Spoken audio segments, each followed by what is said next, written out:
what I was showing him was this picture here of these statues that were found over in Egypt, Upper Egypt, of black men that were placed there or carved out of solid granite thousands of years ago. And if you notice, he didn't ever turn it toward the camera. He kept it down. Well, I started to turn it toward the camera, but I didn't. I was trying to be polite. And at that point. And but today in the Los Angeles Times on page 2, they have this same picture. You look in today's Los Angeles Sunday Times, and they have a story on page 2 about this temple over in Africa. They call it Egypt, but Egypt is in Africa. And the value of which is so tremendous, it points out how the United Nations is trying to float a loan of around $30 million to save this temple from being covered by the waters that will be brought up by this Aswan Dam that they're trying to build over there.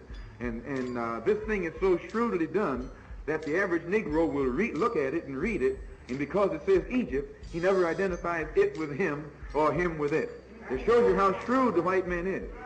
But when all you have to do is look at the features of the thing, and you can see, brother, they got all the features that the white man says Negroes have.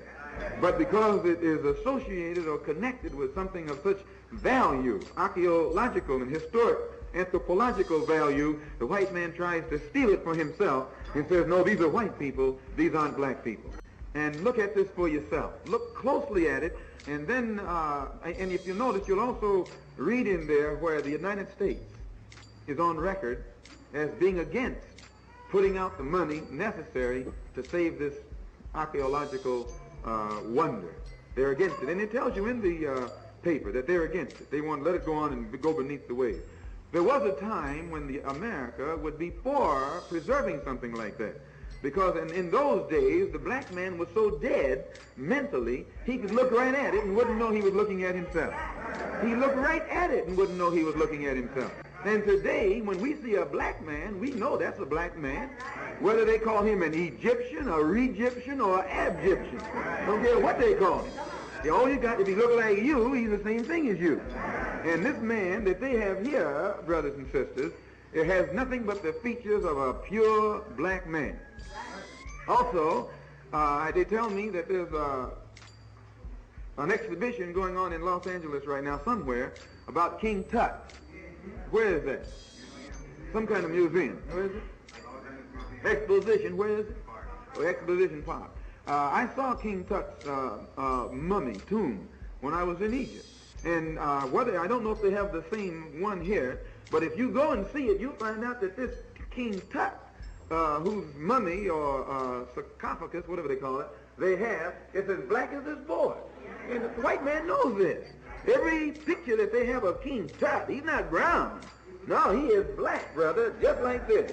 And the black people who lived in that day had mastered science to such extent, had mastered chemistry to such extent that they could create colors that the dye hasn't faded to this day. Now you know this. The white man got to paint his house every year. You got to paint yours, inside and out.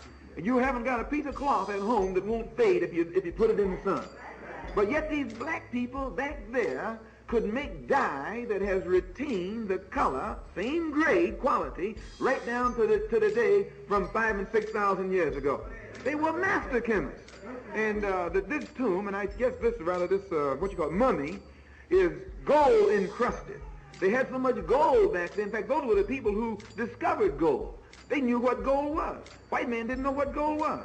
And they encrusted their mummies with gold and beautiful colors and just laid them there. And finally, when the white man discovered them, he was shook up and wondered, how could these people back so long ago, supposed to be dumb, know so much about so much, know so much about so many things that he doesn't know about today. And usually when he projects these findings, these wonders, these relics from the past, when he projects them into this particular society now, our poor, dumb people, number one, they usually don't go and look at it. You don't find very many Negroes in museums. No, they don't. They go to the ballpark, to the ball game. They don't even go to the zoo. You seldom find Negroes in a museum or in some place where there is something that's going to teach them something. And again, I'm not knocking Negroes saying this. I'm talking to you and me. As Minister John said, there's no strangers here today. We're having a little family chat. And when you have a family chat, you can talk the faults as well as the liabilities as well as the assets. And once you pull out these liabilities, you can correct them. You can go out to any museum and you'll find white people, white women, white mothers, white parents, taking their little children through the museum, showing them this and showing them that. Why, our women don't do that. And because you don't do that, you actually leave a vacuum in the mind of your child. So now I don't know what this exhibition consists of these Egyptian relics that's on display out here. But as Allah blessed me to see it when I was in Egypt at the Cairo Museum, all of these splendors that belong to that ancient civilization along the Nile that has shocked the white man are relics right out of the past of the black man. And as a rule, you don't have any white man who doesn't know this. He will only contend with you if he thinks that you don't know what you're talking about. But then when the deal goes downhill, if he won't admit that they're outright black, he'll say, well, they got black blood. He's hard for him to admit the full truth, but if you can get him to admit a little bit of truth, the Negro will wake up, because the only truth he accepts is truth that he has come from the lips of the white man. Can you understand this?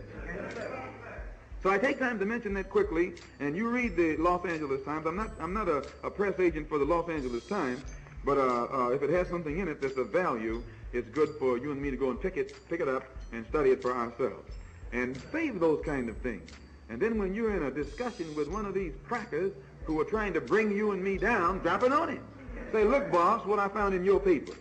This man looks just like me. He don't look like you.